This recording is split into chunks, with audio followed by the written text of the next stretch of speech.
Indonesia میں نماز فجر کی امامت کے دوران امام کی روح سجدے کی حالت میں پرواز کر گئی، جس کی ویڈیو سوشل میڈیا پر وائرل ہو گئی۔ یوں تو ایک مسلمان ہونے کی حیثیت سے ہر ایک شخص کی یہی خواہش ہوتی ہے کہ اس کی موت ایمان کی حالت میں ہو، اور اگر کسی کی موت حالت نماز میں ہو جائے تو اس سے بہتر موت اور کیا ہوگی۔ سوشل میڈیا پر ایسی ہی ویڈیو وائرل ہے جس میں امام نماز پڑھتے ہوئے سجدے کی حالت میں اس فانی دنیا سے رخصت ہو جاتے ہیں۔ وائرل ویڈیو میں ہم یہ بھی دیکھ سکتے ہیں کہ جب امام صاحب کافی دیر تک سجدے کی حالت سے اٹھ نہ سکے تو پہلی صف میں موجود ایک شخص نے نماز مکمل کرائی۔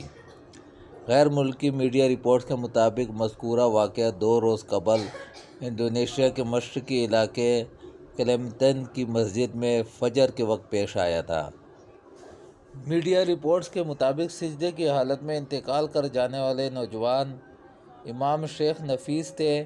ان کے انتقال کے بعد جس شخص نے نماز مکمل کرائی وہ مسجد کے مؤذن تھے۔ یہ منظر مسجد میں نصب CCTV کیمرے کی آنکھ نے محفوظ کر لیا تھا۔ میڈیا رپورٹس کے مطابق نماز فجر مکمل کرنے کے بعد امام کو فوری طور پر مقامی اسپتال منتقل کیا گیا، جہاں ان کی موت کی تصدیق کی گئی۔ غیر ملکی رپورٹس کے مطابق نمازیوں کے مطابق امام مسجد کی صحت بالکل ٹھیک تھی۔ نماز پڑھتے وقت ان پر اکثر رکھ طاری ہو جایا کرتی تھی۔ وہ نیک اور رحم دل انسان تھے جو مسجد کا مکمل دھیان اور نمازیوں کا پورا خیال رکھتے تھے۔